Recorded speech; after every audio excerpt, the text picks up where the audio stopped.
Ooh, that was a weird noise. Oh my God, I don't know what happened with my Instagram. Anyway, awesome. How are you guys doing? You give me 1 second, Mira. The floor is yours for 1 minute. I just need to reconnect Instagram. Sorry about that. Well, we are here Sorry. for Wine Wednesday. So if you're here, cheers. We're going to be tasting a very special wine over on our side. And we'd love to know what's in your glass. So happy Wine Wednesday. Thanks for joining us to wind down your day. Here, I'll give you a sneak peek of what we're talking, which winery we're talking about. And you tell me if you've been there before. This is what it's named after. There's indigenous rock drawings on the property. So it's got rock in the name. There you go. I'm back. There you go. Oh my God. Boom, boom, boom. Instagram is popping up. Sorry to interrupt. So tell us, Carl. No one's put in the comments yet what they think the winery. Let's wait a little bit because you know what? If they don't know yet, we're going to wait a few seconds. Instagram, good evening. Facebook, good evening. Carl's Wine Club, Canadian Wine Lover, YouTube, all of our platform. We are here live tasting something pretty world class. I'll tell you, we are thrilled. We're excited. Mira Boucher, welcome. Good evening. Thanks for taking over for a minute. Appreciate your help. Of course. And I think Jeanette's already got it. Painted Rocks. So yeah. There you go. I think Jeanette already have 4 or 5 bottles in her cellar of Painted Rocks. Sandra, good try, but no, it's not Mount Boucherie. No, but she's drinking that, my dear. Oh yeah. Sorry. Hey, guess what, Sandra? We're moving at 10 minutes away from Mount Boucherie. I joked this week on one of a text or comments on Facebook. I say it might become my second office. If Mira is looking for me this summer, she doesn't know where I'm at, I might be at the tasting room at Mount Boucherie. You bet. It's gonna be so close. There you go. So tonight's special night because this week is a special week. Every week is a special week with Carl's Wine Club because we always have something special. Either we do something with small family-owned producer where they produce something like 70 barrels of something and they give us access to their very limited. Sometimes it's a winery open their library for us, or sometimes we've been partnering up with some of big names, some of world-class people, world-class winery, world-class story. And this week is one of them. Really special to me, really special to Mira, because for what it's mean, like that winery is just so special. The wine that they produce is so special for many different reasons. Some of the reasons are their terroir, where they're located. Some of the reason is because it's from only one estate. Like all the fruit is from one vineyard in a very special location. One of the reasons why they're so special is for the search, how long they spent, and the money that they spent to find the right site, to plant the right grapes. So all of that make all of these reasons so special that we have the privilege. I'll call it a privilege because they've never partnered up with any of the wine club like us before. It's the first time, and we are privileged to be partnering up this week with Painted Rock. So there you go. Yes, Painted Rock. That's what we are offering to our members this week. A beautiful pack of the original pack of 3 bottles, a 3-pack of the 2016 Merlot, the 2018 Syrah, and the 2018, the newborn, the baby, the new jewel of the family, the 2018 Red Icon, who is just like following the footstep of the big brother, the 2017 Red Icon, where they won one of the most prestigious international prize. So 18 Icons, 18 Syrah, and 16 Merlot. But also, we can add to that super cool 3-pack a 17 Syrah, it's sold out everywhere, or of one of the 17 Merlot as well to start that little vertical of Merlot, because this site on the Skaha Bench is really unique and also extremely, extremely well suited to grow Merlot. So here we are, Carl's Wine Club, not even a year old, partnering up with some of the super cool winery like Painted Rock. So excited, privileged, and thrilled to be here tonight. And I'm here what I got in my glass. What's in my glass? What's in your glass, Mira Boucher? Same thing that's in your glass. Let's see if I can bring it up on the screen here. No, that's okay. That's okay. Here it is. There you go. That's what's in our glass. Cheers. Cheers. I'm so excited. So Red Icon 2018, that's what's in our glass. I have decanted this big boy an hour ago. Just let it breathe. And you know what?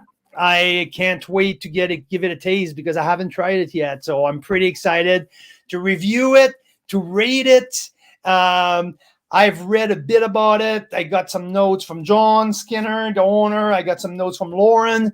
And also I read the Wine Score. It's a great review online. They got a preview of it. I would say probably 6 weeks, maybe 8 weeks ago or something. They rated it 94 points. So I can't wait to see what we got in there. And that's what we got this week. So here I have Instagram was fitting up. I have Corbin's Cooking here. I say, hey guys, joining you with the delicious glass of Road 13 Honest John 2020 Rosé. So Corbin's Cooking is a pretty darn cook because I watch what he does on Instagram, and every time that he posts something on a daily basis, I have to say his food looks pretty darn good every time. And he's listening to us with a good glass of rosé from Road 13. So good to have you, Corbin's Cooking. We have R.E. White is joining us. We have we have a good following here tonight. So Instagram growing. So we're happy. Facebook, our crew here, we're live across the country for all of our 3,500 members. You guys are awesome, from Victoria all the way to Prince Edward Island. And we got a Romanian on tonight, my cousin Vlad from Romania. Hello. Nice to see Vlad you. Is on. That's cool. Love it. Awesome. Love it. That's great. So what time is it in Romania right now? Well, it's evening here, so I think it's morning there. Probably not ideal for trying some wine, but you can listen and learn, I guess. That's okay. We should ask John Skinner and Lauren, how can we get a couple of cases of Painted Rock overseas to Romania? He says it's 2 a.m. So yeah, there you go. That's good. I want to say bonsoir à tout le monde du Québec qui se joigne à nous. Un beau bonjour à Belle Province, un petit peu en français pour vous commencer. Je veux dire bonjour à la région de Québec. Notre bassin de membres grandit de plus en plus dans la région de Québec, la Rive-Sud, la ville de Québec. Écoute, j'ai passé 15 ans à Québec, travaillé dans le domaine de la restauration là-bas. Aussi, les gens de Chicoutimi, les gens de la belle région de l'Estrie, Victoriaville, sur Instagram, un beau bonjour. Tous les gens du Nouveau-Brunswick. Ensuite, tous les gens en français à travers la province, les gens de Winnipeg, du nord de l'Ontario, un beau bonjour à tout le monde. Merci de nous suivre. C'est un privilège de pouvoir vous apporter des beaux vins canadiens. Donc, un gros merci de nous suivre. On est upbeat ce soir. On goûte du Painted Rock, qui est un vignoble très prestigieux du Skaha Bench, qui est juste à l'extérieur de Penticton. Donc oui, on est en route vers un très, très beau un coffret de dégustation de 3 bouteilles où c'est qu'on peut additionner 2 bouteilles d'extra. Puis si vous montez à 6 bouteilles, c'est livraison gratuite à travers le pays. Mon chum Jean-Bernard qui vient de se connecter, qui vient se joindre à nous. Jay Byrne, how's it going, my man? Comment ça va, mon gars? C'est le fun que tu te connectes. Bien sûr, du Québec, j'ai juste les mentionner la belle région de Québec, la ville de Québec. Veux-tu que je nomme ta rue tant qu'être parti? Donc, j'espère que ça va bien. J'espère qu'il fait beau. How's the weather? How's the weather across the country? For once, here in Calgary, we finally had a beautiful sunny day. So what, Mira? 10 degrees today, and we went all crazy. Huh? Yeah, it was nice out. We went for a walk. Yeah. Darn right we did. It's pretty good. I just even opened the sunroof of the car on my drive. Yeah, awesome. 10 degrees, we're going crazy. No, absolutely, it's our first good day. Jay Byrne, moi, ça va bien, très, très bien. Écoute, on déménage dans l'Okanagan, super, super excité. Fait que ça s'en vient au mois de mai. Donc, j'espère que ça se passe bien pour toi et ta petite famille. Ce soir, des vins incroyables de Painted Rock. So tonight, everyone, we are so pleased and so excited to talk about Painted Rock. Mira, is it time for me to put you on the spot? Is it time? I haven't done it in 12 minutes so far. So I think it's your turn to shine because I have to let everyone know. My business partner, aka my wife, she's awesome. And when we do a feature, we work. I do tasting note. I taste the wine. She drinks the wine. No, I'm just okay. But, I try to focus on all of that beautiful tasting note, the romance. But Mira is all about behind the scene. What's going on? Why Painted Rock? Where's the Painted Rock comes from? What's the stories of this? What's the story of the Skinner? Well, all of the stuff that while I focus to find more and more little intricacy into the wine, Mira focus around the story. So what did you find about Painted Rock? Right. I should expect now that you'll put me on the spot. Well, I've got this, which is really cool, which is, you might be wondering, where does the name come from?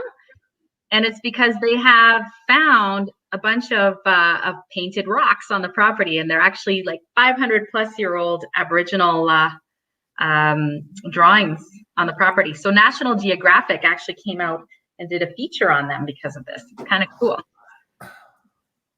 Pretty cool. That's one cool story. The other thing we've learned. Really cool. But where are these rocks? Can we go see that? No, they keep them out of respect. They keep them secret.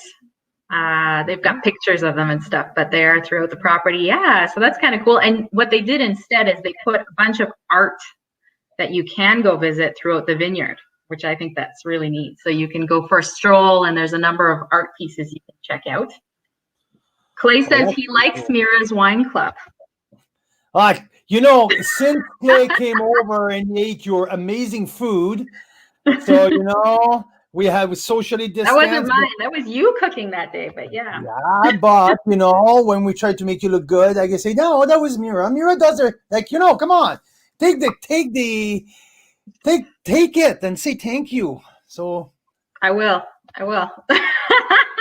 Yeah, so that's the story with the name. When I first saw their property, I love that picture. Love it. That's the Skaha Bench, right, Carl? That's what they call a bench when it's like up and overlooking something, right? I love that picture. So if you want me to take over here, I can definitely jump in. Put the picture back.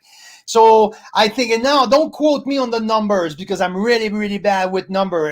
Just to let everyone know, I'm dyslexic at the highest level. So numbers are not my thing, but I think it's 52 acres. The property is a total of 50 something acres, to where I'm not sure exactly how many acres are planted. 27. Well, it probably says on this tiny map. Okay, so that's the map of where they are.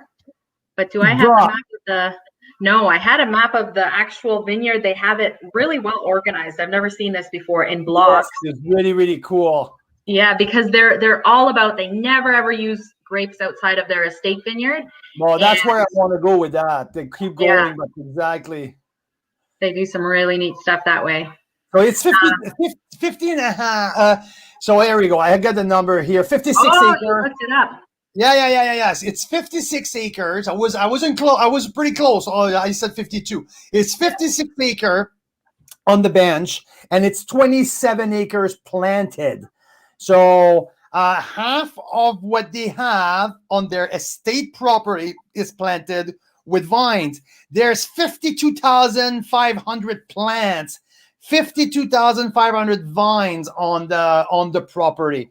Yeah, Everything was almost everything was planted in 2005 because John Skinner take how many years did he look for the property, Mira? I think you read about that. 4 years looking. 4 years Yeah. looking. And then they There you spent go. 1 year consulting with the top minds in the world on what to do with the land, how to plant the grapes, what direction, what type of grapes, what clones, where, how. Yeah, pretty That's thoughtful process. Yeah, that's it. So there's the the majority of the plants of the vines have been planted in '05. So now we're 16 years in.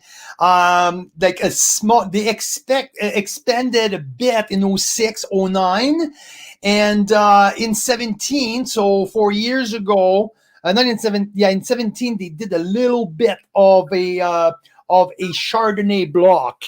So now they have a tiny, tiny quantity of Chardonnay who Which comes Carl out. is dying to try. Oh man, that's what I told Mira for my birthday or for Father's Day. I want her to contact the family. I want a bottle of Chardonnay of the so yeah. But It's unfortunately, we always didn't have sold access out, to and that. Yeah, yeah, it's just a tiny, tiny kind of quantity. It's for their wine club member, and apparently it goes out every year when they release it. Like it takes an hour or so, and it's sold out. So something pretty crazy. So this is cool because what they do, like the whole thing. That's what I wanted to focus on. It's 27 acres planted. Every drop of juice that's produced per painted rock, everything comes from their estate vineyard. Nothing comes from outside of that. So, a lot of good wineries. And I'm not saying that what other winery does, it's not right. Like I'm taking like one of my favorite places, it's Mount Boucherie. Everyone knows my soft spot for Mount Boucherie. I like it because what they do, they have a couple of the home vineyard in West Kelowna. They have, I think, a vineyard in Lake County. In Lake Country, they have a vineyard on the Skaha Bench. They have a vineyard in Oliver and a vineyard in the Similkameen. So all of their portfolio, they have different source of grape, and they can focus on a wide, large portfolio, make many different type of wines with grapes who grow at the best spot possible in the valley. So that's great.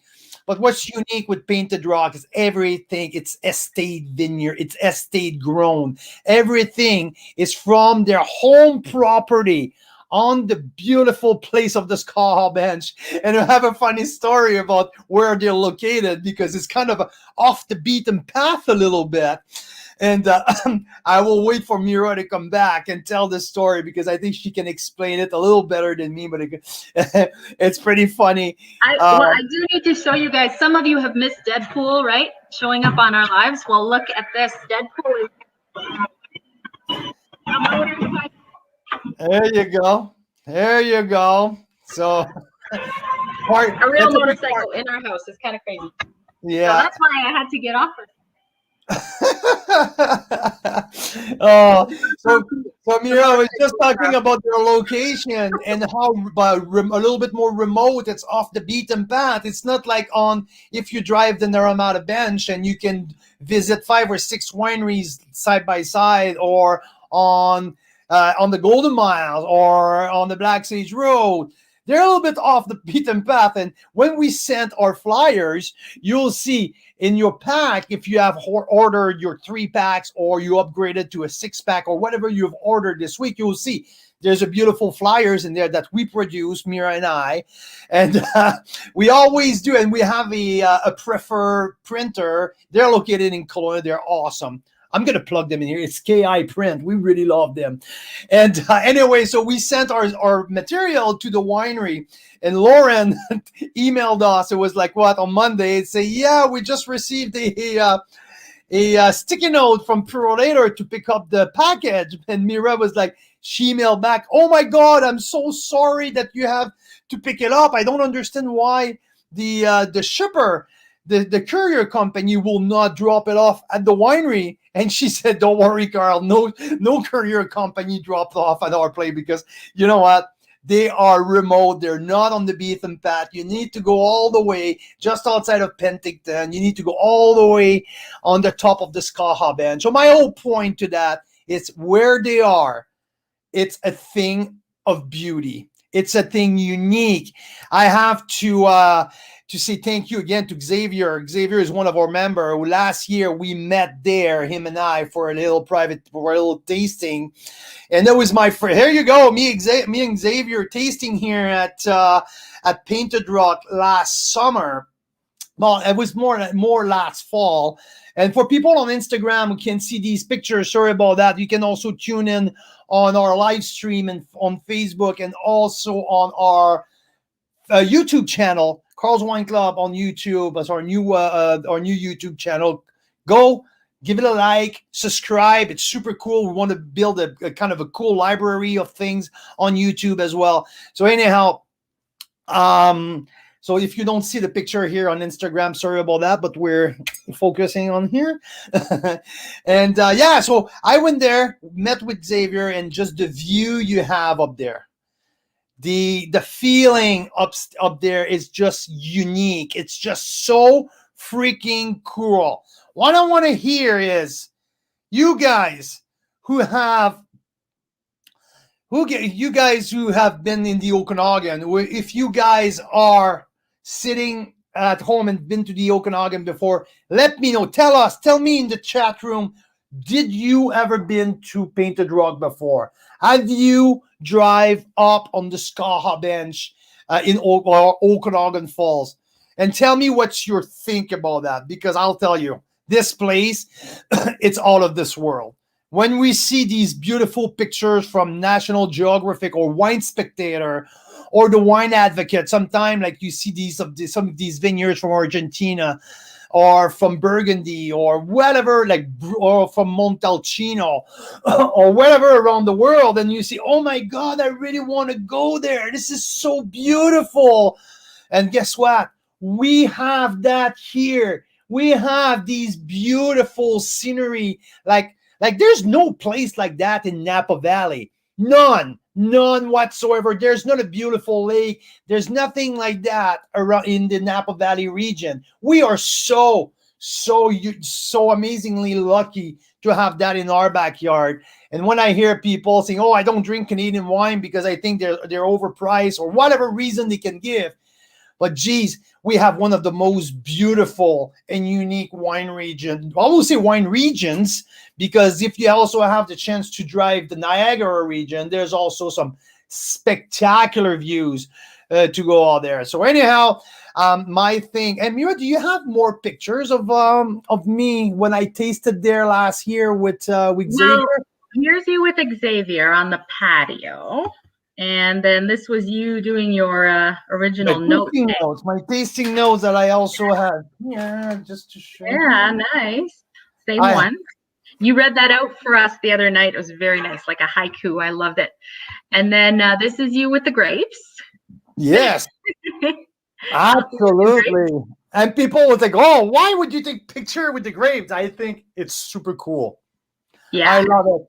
And if I'm not mistaken, I think it's a Syrah Block. Probably. No, maybe the grape. It might be Merlot. Yeah. Nice. Yeah, and then let's see here. We got the, we haven't talked about who makes the wines yet, right? So the story behind this winery is it was a stockbroker named John Skinner, right? And his wife, Trish. Skinner, yep. And they had this dream after visiting the south of France to have their own winery. And then they discovered that you can actually grow grapes and make pretty good wine in Canada. They were actually convinced that we can do world-class stuff here. So that's the story. Here's their They're picked. Cool people. We've been dealing with Lauren since the beginning. She's been amazing. I'm telling you, there's no one else in the wine business that is as quick as replying to her email. Every time, either a question or whatever it is, she replied in like 30 seconds, 30 seconds after you send it. Sometimes I wonder if she reads the email. She's so quick to reply. It's been amazing to deal with them. That's always a good sign when. Oh yeah, absolutely. And about the winemaker, I think it's Gabriel Rice, right? Yeah. So, do you have his a little bit of a bio to tell our people, Mira? Oh, that's really putting me on the spot. But I think that he was trained and he studied at a bunch of places internationally, and has actually been at the winery for a good 13 years or so. I want to say. Yeah, I think he's been there for. Climbed up the ranks to head winemaker. He works closely with their consultant, who is based in Burgundy in France, Alan Sutra. Yep. So that's pretty neat too. They've used him as a consultant from day one, and that's why a lot of his wines, like you were saying, Carl, you guys did a parallel with some Bordeaux wines like 6-7 years ago. Yeah, absolutely. They were relatively new. They were pretty much brand new back then, right? Absolutely. They were not as well known as they were. And one of our good clients, I used to work as a wine director, and I was a maitre d' in a pretty cool restaurant here downtown Calgary.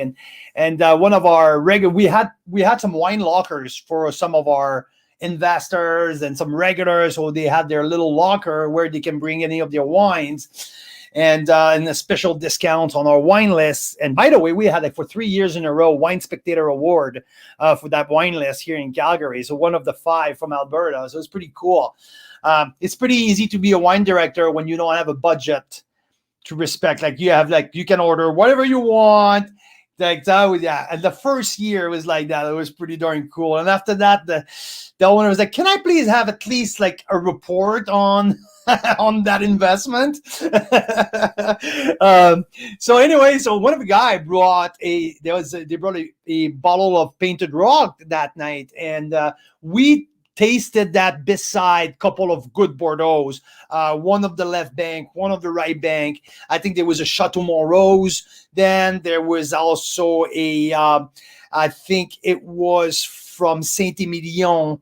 I forgot the name then. But anyway, and by far, the Red Icon was was the best wine of the night, and everyone agreed around the table. And that's why I knew that Painted Rock was something extreme, because at that point then, I would say it's probably like 8 years ago, Black Hills was one of the top, and we had obviously people were talking about the newly awarded prize from Mission Hill, but like the big boy was Black Hills, and they had a few others. But anyway, Painted Rock was just ascending at that time. So pretty cool.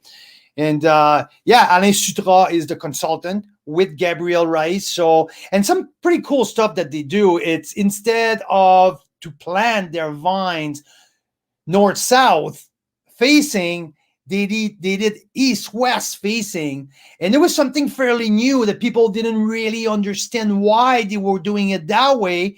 And it's just the way that, if you can put the vineyard map again, is there's kind of an airflow going into that. You see the east-west facing, where the vines are all facing, and usually it should be the other way around, but there's an airflow going into that special bowl, the way the shape is. And that's what they determined is if we face the vine to a different way, it can make a big impact. And John gambled on that, and it was one of the biggest payoff. And that's why they have such a special harvest every year in that specific spot. So yeah, one of the cool story of that. That's an incredible story. And that gets me thinking about how thoughtful they are with everything they do, right? But, and also look at that map, like their plant, they have Syrah, they have Merlot, but they mostly have Merlot. Their king grape up there, it's Merlot. So there's Merlot, there's Cap Franc, there's Syrah. a bit of Cabernet Sauvignon, a bit of Petit Verdot, a little bit of Malbec, but mostly, so all of these grapes, they have 2 clones of each and every grape. So you tell me, so what does it do? So they two, like 2 different clones of Merlot, 2 different clones of Cap Franc in each block. So that gives to the wine, when it's time to come to blending, you can blend some barrel of clone A and clone B together to give more complexity. So each and every varietal has a 2 clones of each. So it's pretty cool. Like all of this setup, everything was taught prior to start, because let's keep it that way. When they found the land in 2004, it was, sorry about that, it was a virgin land. There was nothing there. And they transformed. Yeah. It had been the largest peach orchard, I think, or apricot orchard in the British Commonwealth at one point. But it had been fallow for like 20 years. So just totally overgrown with weeds. Yeah. So see, that's why you're so efficient for what you do, Mira. I didn't know about the British Commonwealth. Yeah, the largest one. It's in your notes, actually. That's how I found out. Anyway. C'est en français, juste pour une couple de secondes en français, je voulais dire, bon, on est en train de parler de l'histoire de Painted Rock, de comment ça s'est développé, que John Skinner, qui est un ancien broker sur la bourse, qui était basé à Vancouver, puis qu'il a trouvé la propriété en 2004, que c'était un ancien, comment est-ce que je peux dire ça en anglais, un champ de pêche. C'était tous des arbres à pêche, des arbres à pommes. C'était le plus grand, la plus grande plantation de pêche et de pommes et de poires dans l'Empire anglaise, back en 1700 quelque chose. Anyway, mais ça avait rien. Il n'y avait pas de vigne sur le dessus du Skaha Bench. C'était 100% du foin, des vieux arbres qui étaient complètement, qui poussaient plus rien. Donc, John Skinner, qui a trouvé cette place-là de 52 hectares en 2004, ils ont tout arraché, puis ils ont commencé sur le flat, from scratch. Puis, écoutez, maintenant, on voit le résultat ici, qui est absolument fantastique. 27 acres en plantation de vignes, tout le jus qui sort de Painted Rock. Il n'y a pas un raisin qui vient dehors de la propriété du vignoble, estate grown, comme on appelle. Ça c'est très, très spécial. Souvent, des vignobles qui sont un petit peu partout, même des vignobles que j'adore, des vignobles qui sont très bien reconnus, ont des champs de vignes un petit peu partout à travers la vallée. Comme ça, ben, ils peuvent avoir différents vins dans leur portfolio. Les Painted Rock, eux autres, ils ont un vignoble de 27 hectares plantés, puis tout le jus vient du même vignoble. Il n'y a rien qui sort de là. Donc, c'est super intéressant. C'est une réflexion du terroir très, très unique du Skaha Bench. And also, that's what I was just trying to mention here in French. And a good-looking guy right there. Good-looking guy. I like that. But what I wanted to come with, like the point that I wanted to bring with estate grown. What does estate grown means? Because I think it's a terminology that we hear a lot around the wine world when people talk about wine. Yeah. Where all of our fruits are estate grown. So what does it mean? And what you see with a Painted Rock, this is textbook estate grown, because every single vines are grown, every single grapes are vested, was overseen at the vineyard. Like every vines are on the estate vineyard. There's no purchasing of grapes. So they don't purchase any grapes from any other of partners, growers around. They don't have any other vineyard outside of their estate, of the estate. So everything coming out. And so what they do, they control the whole process. There's no outsider, there's no outside player who can come into the whole process and not follow the winery philosophy. They have a vision, they have a philosophy, everything is controlled from the estate. There's no outsider. So if something goes wrong, there's no one else but the people here, the people from the inside, to blame. It's not about one of the grower didn't do it properly this year or this and that. Everything is controlled from the estate. Also, another impact to not have vineyard all across the valley, it would be to have the precision of the wine. It would be the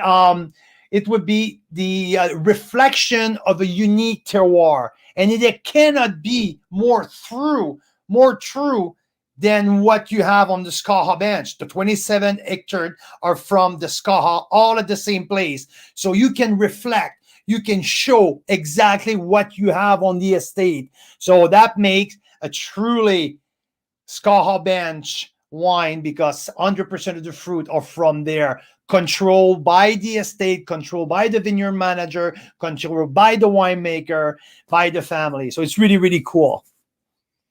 I went off on a little something for 20 minutes now, and well, it's interesting. Thank you.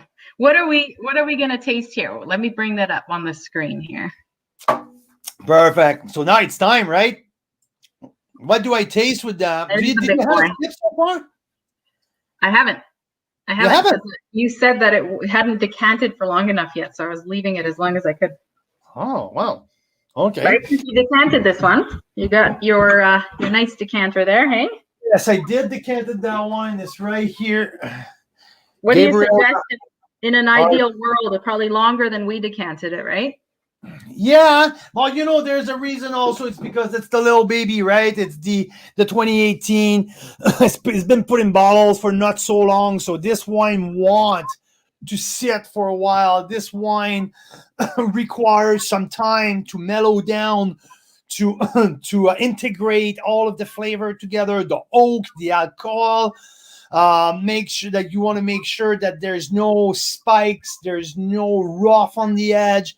That's why you want to give your wine, these type of wine, you want to give them like 5 years or so before you start cracking them and enjoying them. And if you look at the technical sheet that we sent you, I don't think that I don't think it's like ready to drink now. I would like you guys to wait at least for a couple years to give that wine some time to run up. I would say, if I'm talking about Painted Rock Red Icon at the moment, which vintage I would suggest to drink right now will be 16 or below.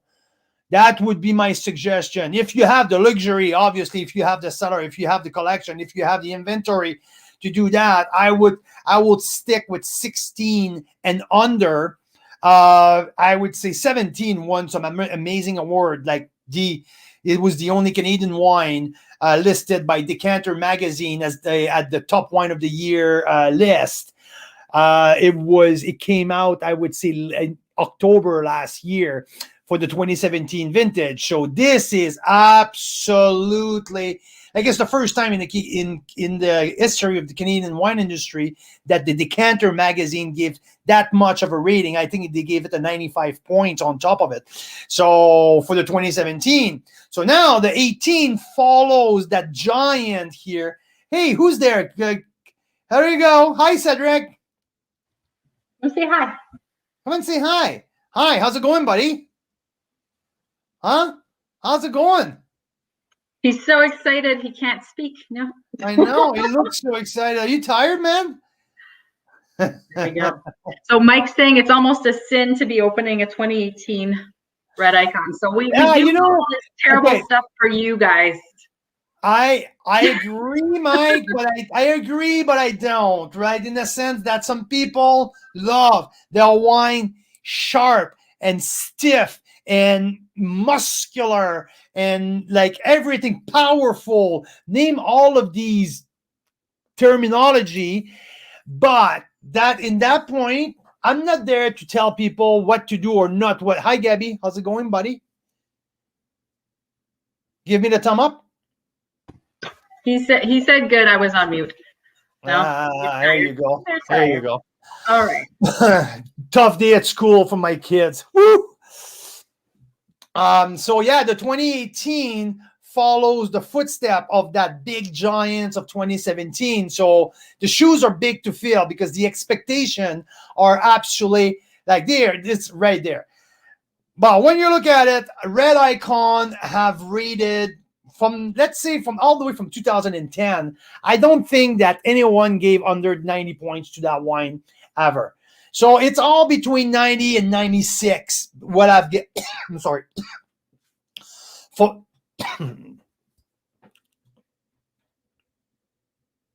Y'all right there? Poor guy. dry, really dry.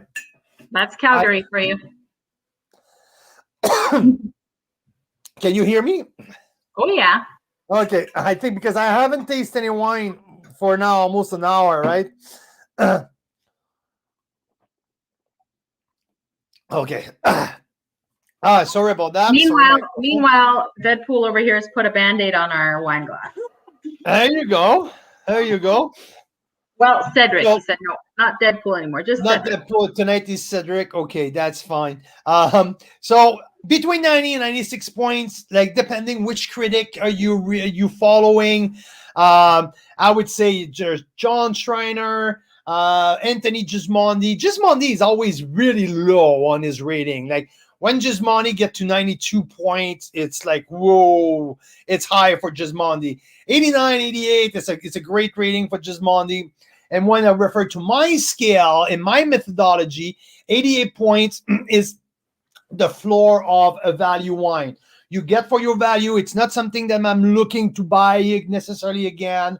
It's honest. It's nothing to blow my socks off, but it's okay. It's not disappointing. Starting at 87, to me, the wines have flaws, and it's something that I wonder what's going on. There's a problem with. So starting at 87, 89, it's good. It's good. It meets its price point. It's nothing that I'm going to go look around to make sure, but I will have it again. It's something that I can enjoy. When we start at 90, that's where I'm starting to say, yeah, I will have that again. And it's something that I want to talk about because it's good to great. And so that's where I go, like from 90, 91, all the way up. And when we get to 93, 94, that's where we're starting talking about something pretty unique, pretty special. 95 and above, you don't see that quite often. Last year, there's under 10 wines all year that I found 95 and above. That's when we're talking wine of the years. That's when we're talking something extremely special and unique. So that's my methodology. And when you look at the last 10 years for the Red Icon, everything that I found, that I looked at last week, it's all between 90 and 96. So it's mean. What does it mean? It means that doesn't matter which person you talk to, doesn't matter which reviewer, which critic, which magazine, they all think the same thing about the Painted Rock. It's an extremely well-rated wine across the board. I tasted the 18 Syrah earlier this week. My rating was 94 plus. I was extremely pleased with the concentration, with the plush fruit, a little bit more ready to drink than his 2017 brother, concentrated, complex, rich. So all of that made it for a 94 plus wine on the Syrah side. So here now we're heading into the Icon 18, a blend of 56% Merlot, a nice 14% Cabernet Franc, a generous portion of Cab Sauv at 11%, same for Malbec, and 8 of Petit Verdot. More and more, you're starting to see Petit Verdot portion increasing in these blends because a little bit of the global warming, and it's a true thing, that help to a little bit more degrees, help to ripe the Petit Verdot a little better. So you see the increase of Petit Verdot. More and more of the winemakers start to believe in the potential of the Petit Verdot. So you see here, it's a rich 8%. Usually, you see the Petit Verdot, let's get back to 8 years ago or 10 years ago, Petit Verdot will be a little bit more at the 1, 2, or 3%. usually under 5%. Now, often you will see above 5%, all the way to 10% in these meritage blend. And see, Mira, I didn't say meritage, I said meritage. Good job, Carl. Excellent. Well done. Excellent. So, now, is it time to taste, or should I keep rambling about nothing? Oh, come on. Don't be so mean to yourself. Yeah, let's taste. Let's taste.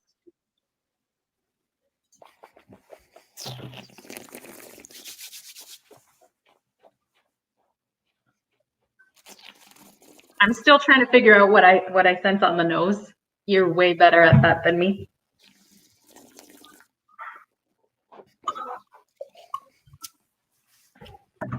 I was so excited to get to the palate, I didn't even talk about the nose.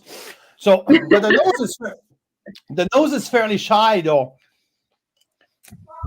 I was trying to get. It's fairly shy. It's pretty reserved on the nose. Like, there's not compared to the 18 Syrah, where everything was exploding out of the decanter. I didn't get these whiff.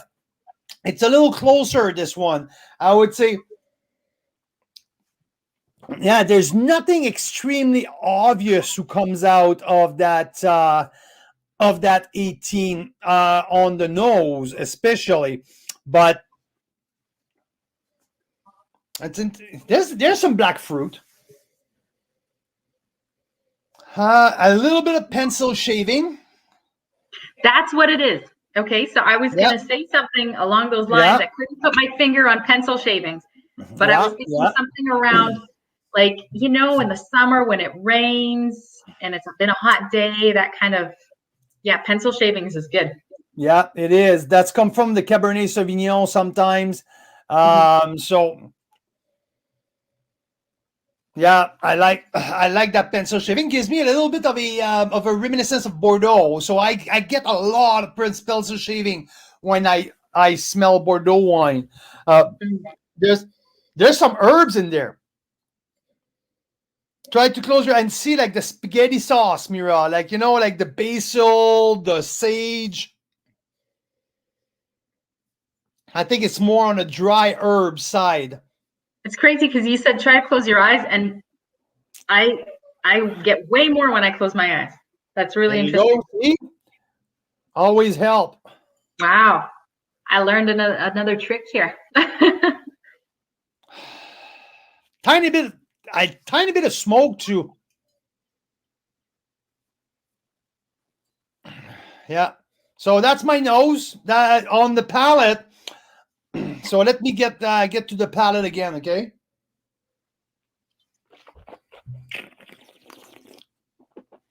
The next time I'm chopping herbs, I'm going to be smelling them extra carefully to help me identify different herbs.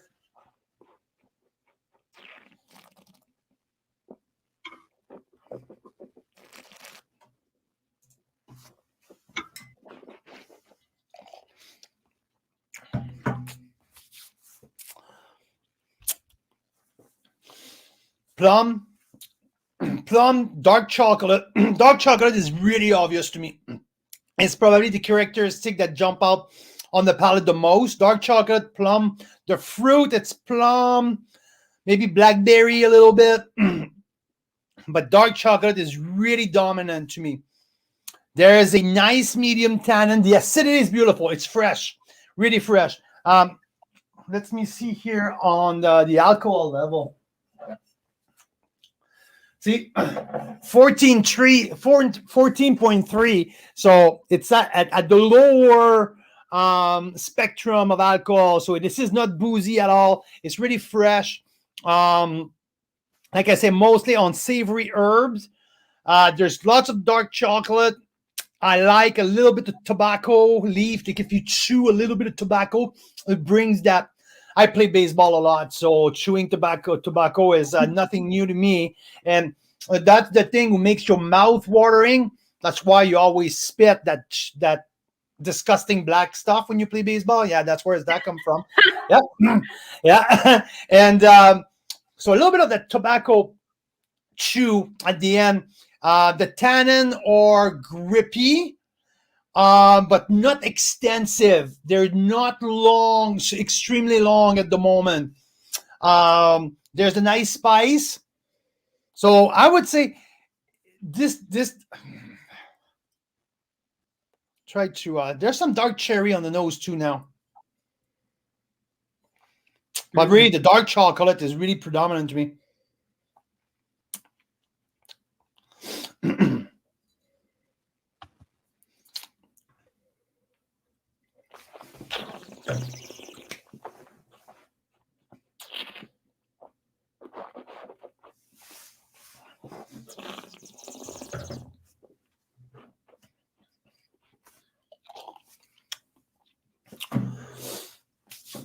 Funny how it works because after tasting the 2018 Syrah, that I thought was extremely generous, more ready to drink than his 2017 brother. I feel like that the 18 Red Icon needs a little time. I think he needs to opens up a little bit. I have a what I'm getting here is something fairly close. There's a ton of potential because we know with that wine, give him a little bit of time, it's just going to explode. It's going to shine. Right now, I can see these all of these elements. Like just I can mention, I can distinctively find dark chocolate, tobacco, plum, but it's not like all well-rounded together at the moment. And I would like to see that wine a little bit more down the road in 2 years, in a year, just to see how it evolves. Right now, I'm not willing to how it shows at the moment. I'm not willing to give him the same score than the Syrah. I think the Syrah shows a little bit more to offer at the specific moment. But I'm sure this is built to race for like it's not like a 100 meters. This one is like to race for a way longer distance. So I would say drum roll. Ooh, so you're gonna rate it? Great. Okay. Yeah. Well, that's what you pay me for, right? I'm saying I need to wait a little bit. I need to think about that. Yeah, you know what? I think you should revisit it because we were a little bit late this afternoon throwing it in the decanter. No, I'm going to give it a score before I tune out. It's just, and I want to review my notes. Yeah. From my perspective, yes, I was thrilled about that Syrah. This is a beautiful wine, but like you said, it's a little close still. I bet you with the decanting and tomorrow, it's going to be a different wine. So if I were you, if I were Carl, I would wait to rate it. But you tell us what you're not, right? You're not Carl, right?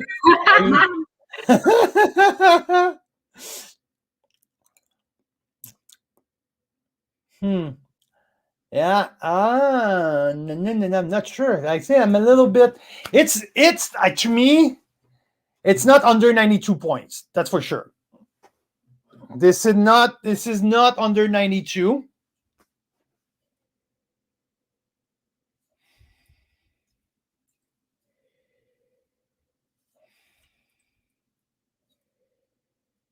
Yeah, there's a little bit. Yeah, the dark chocolate.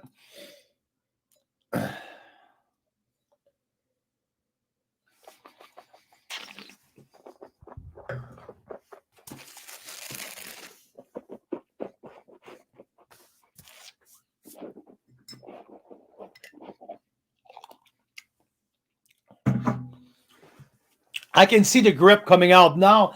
Now that I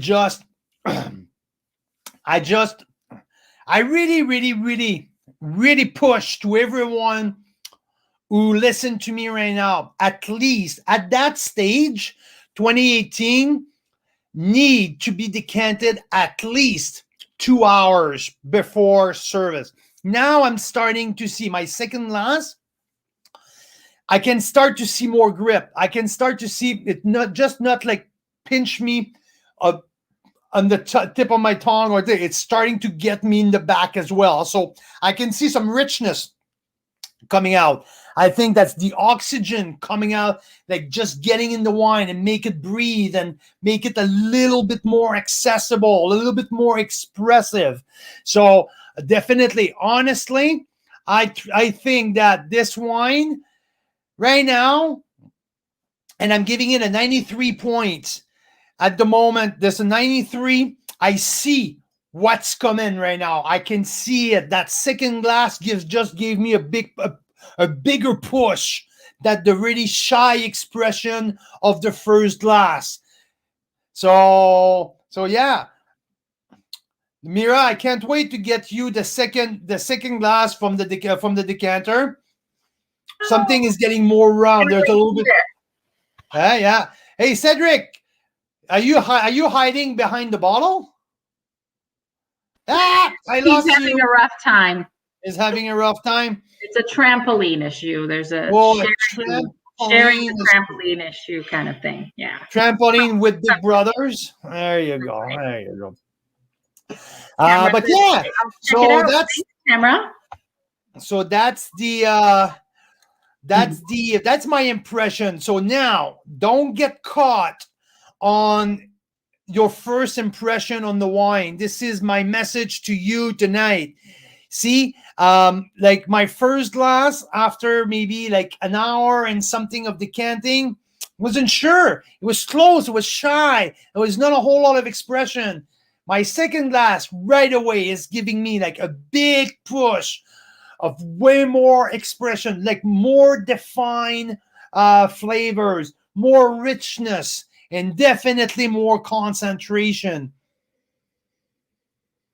Still shy on the nose, but this is to me, it's typical of a meritage at a very, very young age. So I usually find that single varietal are way more expressive on the nose at a young age. So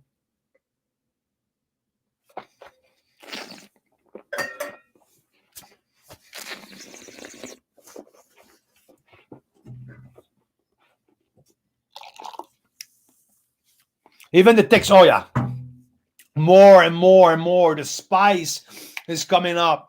So yeah, definitely, I'm setting down in 93 points. This is great. This again needs time. I want to revisit that in a few years. So yeah. I think Marcel is putting my kind of making fun of me or what? Right? Mira, I need your opinion on that. No, he's not. He's just saying he's bringing up a great point, Marcel, which is that at wine competitions it's kind of like one shot, you're in and you're out. It's kind of like having an exam. Have you ever had an exam and you had a bad day? And you know this stuff, it's just you had a bad day, you had a headache. I don't know. Yeah, so, no, that's okay. I just saw the second comments of Marcel. I thought he was putting my leg. I thought he was putting my leg from at the beginning. But that's true. No, that's true. You know what? Absolutely, Marcel. I so agree with you. If you send a really young, like a young version of your wine to, like, it's shooting yourself in the foot, I think, because judges are so rushed. It's one after another. And yeah, now you cannot get the whole thing. Here, 30 minutes apart from me, from my first pour to my second pour, the wine. And I would, if I was about to rate that wine from my first sip, I would not have given more than 90 points to my first sip. To be honest. 40 minutes later, I'm already up at 93 points. So that's how, like, at some point, you need to give it time. You need to analyze. You need to dig deep to see what's the base of the wine, what's the structure, what to expect a little bit later on. Give it some oxygen. Give the second one, like the second try. And this is completely different. Absolutely different. So let me give it a last try before we shut that down for tonight. But it's And again, like this wine needs time for sure. This is a big boy. This is a tightly knit wine. This is something which, again, like I mentioned earlier, it's built for the long race. Like, it's not drink me tomorrow. No, the benefit, the prestige of that wine will be shown, will be showcased in 7 years from now. I would say this wine in 2025 will start to enter his window of drinkability. That's the period 2025 to 2030. That's where that wine will give you, the person who paid the $60 today, something who's going to give you a taste for double your price. And I'm not shy to tell you that now. This wine in 2025 or 2028 will give you for at least $120 value, $120 pleasure. Let's put it that way. So, yeah, this needs time. This needs to expand. But now, with almost at that point now at 6 o'clock my time here, we're almost at 2 hours in, and it started to open up. The first hour, it was like shot in the shell. That was like so hard to get something out of it. Now that it's starting, like, pencil shaving is way more predominant. Dark chocolate is there.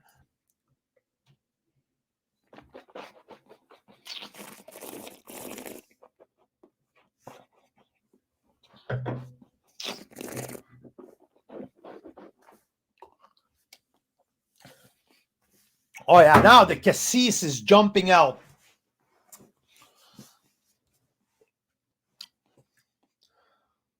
The cassis is exploding. The dark chocolate on the mid palate, layered with that dry herbs. These flavors that I described at the beginning are still there, but instead to be like this, they're like this right now. So just keep expanding. So yeah, no, this wine is changing quickly. At that stage now, it took at least an hour for it to just crack the shell, and now I can see the potential. 93 potential all the way up to 95. That's what I'm seeing with that right now. What's fascinating to me, Carl, is some wines are even more amazing the second or third day after you open them. You put the cork back on and all that and put them back from the decanter. But that's been fascinating for me to see, is sometimes they evolve over several days. And then other wines, they're way better when you first crack them open. So. Absolutely, 100%. Hey, Marcel, I hope, Marcel, you're not gone. I hope I didn't offend you. He stopped. No, I didn't take it wrong, Marcel. I just thought you were joking at the beginning. But yeah, no, 100% agree with you. And this wine will have a long run and lots of potential to evolve through the years. So yeah, so that's where I am. Oh, he's back. Here you go. There you go. Woo. There we go. There you go. So yeah, I want to talk a little bit about, before we go, about our collector offer. Okay, so here, before you say anything, and maybe you already have, I was thinking a fun game. Oh, okay. You guys can guess what winery you think is next week. Okay, so I'm going to put a couple pictures up and tell you guys a little bit about it. So they are, first of all, let's turn off this little ticker. So they are based in Ontario. Tell us in the comments if you think you know who this winery might be next week. Marcel, you're not allowed to participate to that, Marcel. As you already probably know. You know them all. But yeah, tell us if you've been there, or if you think you know what we're talking about. This is the outside of the tasting room.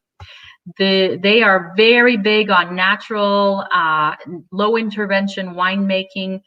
And then they have a very well-known restaurant on site as well, where they make really good food. Jean-Denis knew. I told him last week. There we go. Marcel's not happy though. You got to let him participate in the Oh, come on. game. He's right there on site, for God's sake. That's not fair. Right nearby, yeah. So, Carl, Mike's asking, have you sampled a red icon before? Or, oh, he's asking Marcel, sorry. Yeah, he's asking Marcel. Okay, there you go. Marcel, you should be part of our show on a weekly basis with Mira and I, Marcel. I think you're almost part of the family now. Yeah, so coming up next week. And then he got it. Pearl Morissette. So yeah, this is something pretty exciting because now like we're just gonna finish that Painted Rock offer. Like when we're talking about world-class team, world-class everything, world-class award, world-class rating on the yearly basis. How can I say that? The terroir, the focus of their wine. Now let's shift on the other side of the country in Niagara. Pearl Morissette, they make some wines are special in many different ways because these wines are natural wine. So, and they are, should I say geeky? Is it the right term? Am I scaring people away when I say geeky? What's interesting, Carl, is you say that. I read a lot of articles about them because there's stuff done in the New York Times and Decanter. Like they're very internationally known for doing some really cool stuff. They're a cult winery, right? But a lot of people say it is not for everyone. This is not wine that is made to be a pleaser for the average palate, right? So this is the kind of wine that it's very unique and special. And we love it because we taste wine all the time. And so I think that's what you mean by geeky, right? Because it's the kind of thing that they're different.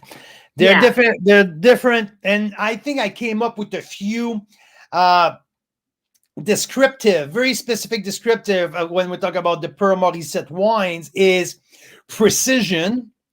It's finesse. Finesse is definitely one of the term, and it's complexity. These wines are built on length, not on power, not on density, not on explosion. They're built on length and finesse. It's crazy how these wines evolve through the whole fun process of tasting them. The 15 Chardonnay, I had it open yesterday when I was tasting through it. I had it open for how long? Like 6 hours. And like every single 40 minutes, something was appearing, something new was coming up. The Riesling was something out of this world. Like obviously, and I tasted the Cuvée Madeleine Cabernet Franc a couple weeks ago when we received the sample pack. And that's probably the best wine that I tasted this year. Again, not in explosion, not on density, not on power, but on finesse and length. These wines are more European. When I'm tasted here, Painted Rock, I'm closer to the California wine, that's exactly like and the Mike just got it. That's exactly, we're talking at the same time, Mike. That's the same exactly. They are truly European wine. They're old world. When I'm tasting the Painted Rock, they're more on fruit. They're more on concentration. By the way, that Icon 18 now is opening up. It's extreme now. It's getting really, really like is exploding at the moment. So you can see like 100 times more flavors than he had an hour ago. Like the explosion is fantastic, but it's not the same. I'm seeing the same thing, and I'm also seeing some crazy legs on it. So when you talk about the fullness, the richness, the concentration, yeah, I get that. Yeah, and this is something different when you go to the Pearl Morissette, and I think the comp is absolutely perfect with New World and Old World. Painted Rock is it's the New World style of wine. Not as heavy as Napa, though. but very well balanced. There's that freshness of the South Okanagan that you keep, but Pearl Morissette is way like, obviously, what's the name of the winemaker? Is it Steve? No, what's the name? Pearl Morissette? Yeah. François Morissette. François. This is exactly François. So François was trained in Burgundy. So you see his background. It's completely Burgundian. It's completely terroir driven. It's completely natural wine. He's more of a scientist in the head. He's a weird personage. He's a very funky personage. But yeah, his wines are on the taste way more old world than what we're seeing here with Penticton. So I think it's really cool to see them side by side on a week, like on 2 different weeks, back to back. So what we're gonna have next week, it's 2 Chardonnays. So you got the 2015 Chardonnay and the 2017 Chardonnay. One was more the 17. There's also concrete. And the 2015 was more on the oak barrel. We also have the 17 Cabernet Franc Cuvée Madeleine, who's to me is a exceptional wine. Like the length and the complexity of the finish, it's something really, really unique. I was so excited. It's so much fun to taste. And also, we're gonna do the new release of the Méritage. Meritage 2019 and the Gamay 2019. So François, who was trained in Burgundy, spent time in Beaujolais as well, so knows a lot about Gamay, and it's a really intriguing and exciting wine. So bear with me, because next week I'm going to be tasting live the Gamay and also the 17 Chardonnay. So exciting. I want to remind you that same with the Madeleine, the Cab Franc, right? From Pearl Morissette. Okay. The Madeleine, the Cab Franc. Yeah. You also took like almost 2 days to really get that wine, right? Yeah. No, definitely. Same with this Red Icon. Like these are like, they're very special. I had my first sip a little while ago of kind of like an under $15 wine. Which is crazy. But now I understand, like when you encounter a wine like this Red Icon or like the Pearl Morissettes, and then you drink like a 15 under wine, there's a huge difference. There is a lot going on with these sort of more premium wines. So it's worth spending an extra day or two discovering them. Hey, Carl? Absolutely. And this Red Icon is keep evolving right now. It's just opening up. It's crazy how nothing happened in the first hour of decanting. Nothing. Like there was nothing happening. And to be honest, when I got my first sip down here, I'm like, oh, what the heck am I doing here? Like I started to think that, but now, and like in the last 40 minutes, geez, that things are starting like baby steps at the beginning from giant dark, like it's now, it's like it's moving forward like crazy. So at the 91 from my first sip, quickly moved to 93, and now I'm trending towards between 93 and 95. That's exactly my ballpark right now. So it's super, like, I rarely seen something like sleeping that much and like boom, waking up. That's pretty. Yeah, that's been. It's cool. I'm not gonna lie to you. It was worrisome at some point. So yeah, here you go. So we've seen some excitement here from the Chardonnay next week. I don't know, Corey. Wow, I'm glad to hear that, Corey. I'm maybe the most passionate about Chardonnay in, like, around here. Like, I love Chards from all over the place. When I hear Chardonnay, I got excited right away. And these Chards, again, François was trained in Burgundy, so there's some stuff in there that if you like Chards, geez, don't miss that, because there are some cool shit in there. Whoops, sorry. Sorry. Is that show that show is for over 18, right? Oh, 19 in some provinces. 19. Okay. 21 Yeah. here in the States. 21. So, Oh, so yeah, no. So we, if uh, you, we tried another Chardonnay recently that was a tank sample, right? And we're yep. actually going to go live tomorrow night talking with the winemaker because we figured this is a rising star. So someone sent us a very special tank sample of a Chardonnay that we loved.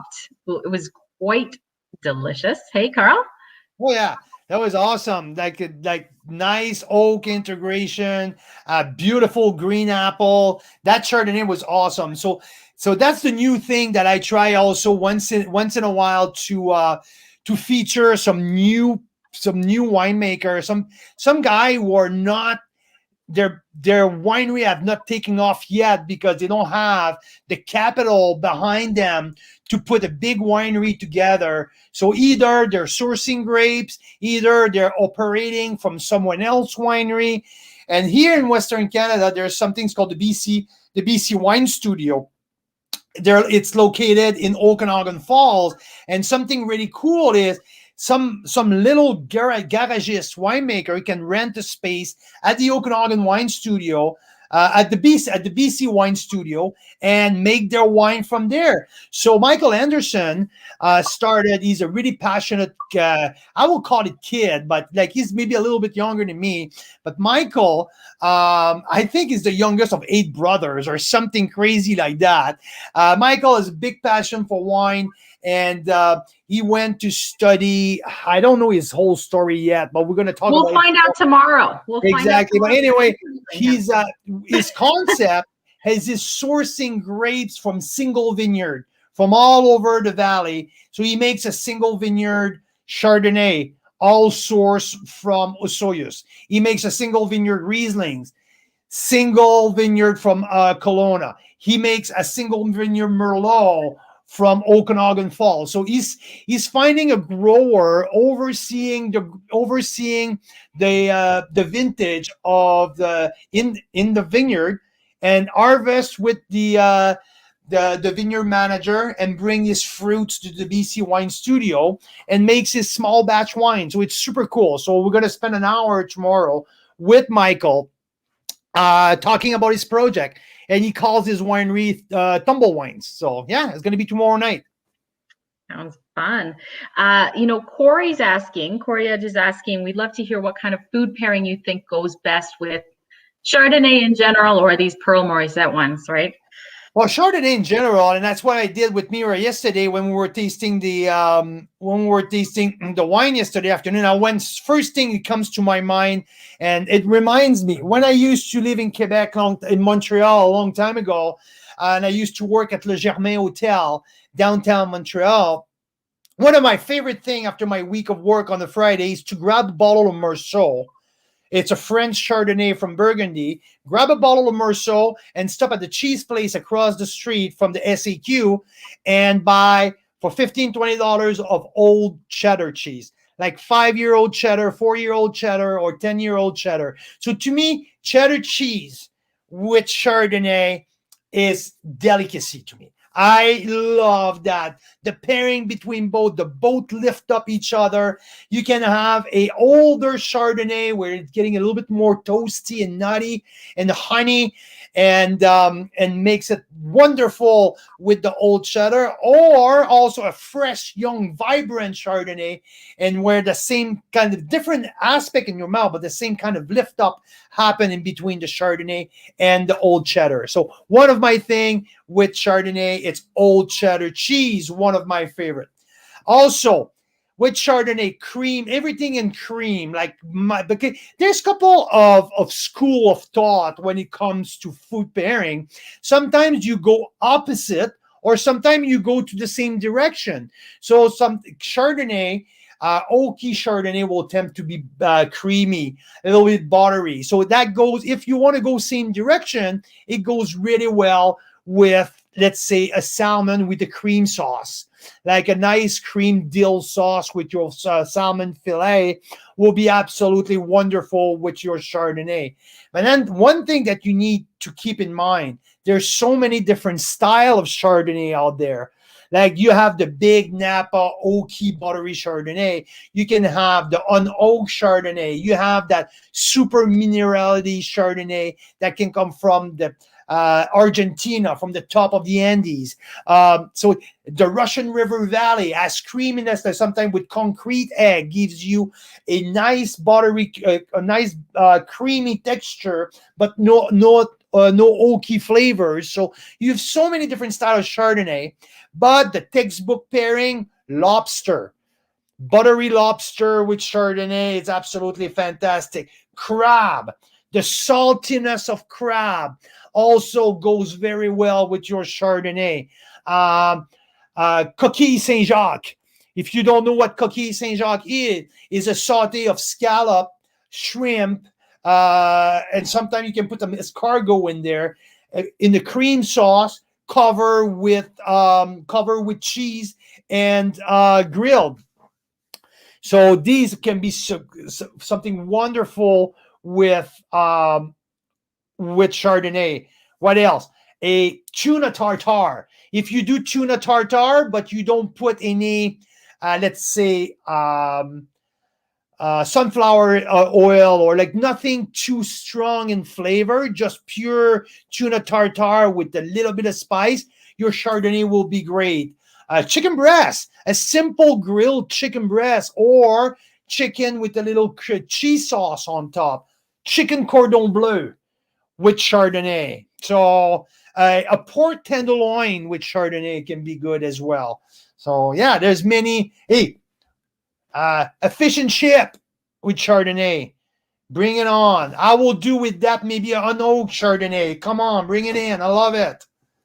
So yeah, so here's all my tip for food pairing with Chardonnay. I love it. You're making my mouth water. Yeah, I'm getting pretty Hungry. hungry as well. So Some food anyway, 6:22. So I think we should change the schedule for next week, starting to do an hour and a half to 2 hours. So like that, I won't bump up. No, I'm just joking. We're just chatting and people are coming and going. It's all good, right? Yeah, that's awesome. So I think I'm going to wrap this up for this week. Couple more days for that awesome offer, world-class offer with the world-class winery. This has been our slogan. This has been my line since the beginning of Carl's Wine Club, since the inception of the club, Mira and I. It's about world-class Canadian wine. And this here, Painted Rock, it's probably the picture child of what we're talking about world-class Canadian wine. The potential of what we do here, it's tremendous. If you don't believe me, if you think that I'm a fraud and I'm just doing that for publicity, get a pack of Painted Rock, and that's my only thing to you. Like, just get it and call me back, because this is absolutely world class. And what's coming up next week for a collector offer, it's absolutely world class as well. So Painted Rock going until tomorrow. We're gonna also, a quick little thing. Mother's Day's coming. Mother's Day's coming. Mother's Day is coming, everyone. Okay. Yes, and someone had a great question earlier saying, can you recommend some sweeter white wines? Because that's what my mom likes. There you go. So I said there'll be an email coming out about this Friday or Saturday. I don't know about sweet though, because I know that we can switch. We can switch. Maybe offer an option to switch one of the two wine for a sweet wine. Well, we'll take that offline. But so 2 packages for Mother's Day coming, $100 package each one, with either chocolate. It's a mixed package, okay? So that's coming your way. We think of you guys to treat mom or wife.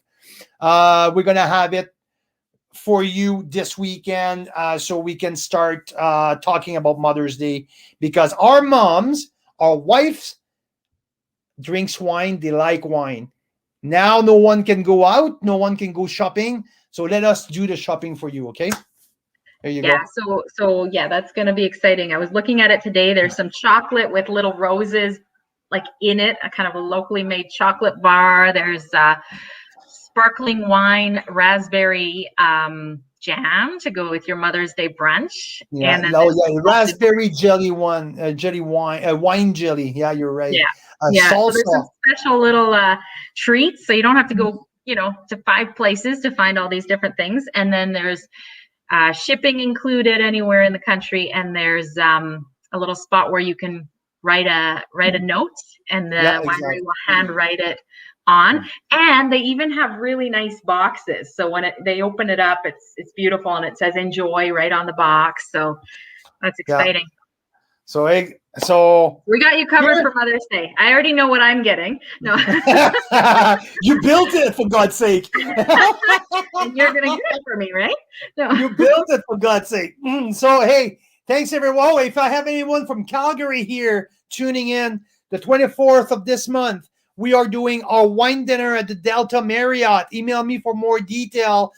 44 rooms open. It's still on. The Alberta Health Services kept it approved. So we're doing a wine dinner at the Delta Marriott South Calgary, happening not this weekend, the following one. We have 40 rooms now. There's already 10 books. So yeah, if you're a Calgary in the area, you want to have a night out at the hotel, the pool is open at the hotel. We're going to have a nice 5-course dinner featuring our great friend at Pondview Bellaterra. We're bringing the wine from Ontario this time. And the theme of the night is Spring Frenzy, fresh flowers and vegetables for that beautiful night that we're going to have at the Delta Marriott South Calgary. Coming up Saturday, April 24th with Pondview Bellaterra. Yeah. Mira Boucher, you rock. You too, Carl Boucher. Thanks so much for stopping by, you guys. John, Corey, Yannick, Jean-Denis, everyone else who's still with us here tonight. Thanks for stopping by. We'll see you guys. Merci à tout le monde. Merci d'avoir... Oops, sorry, I cut you off. I was going to say, we'll see you soon, maybe even tomorrow. Yeah, tomorrow, if you guys want to tune in for the Rising Star profile that we're going to do with Michael Anderson and Tumble Wine. Un gros merci à tout le monde. Merci de vous être joints à nous pour ce soir. Donc, Painted Rock et le coffret de dégustation disponible jusqu'à demain. 3 bouteilles, 5 bouteilles ou 6 bouteilles. Continuez à nous suivre. On vous apprécie. Instagram, Facebook, YouTube, everyone. Mira Boucher, Deadpool, and everyone. Have a good night. We like you. We enjoy you. Thank you.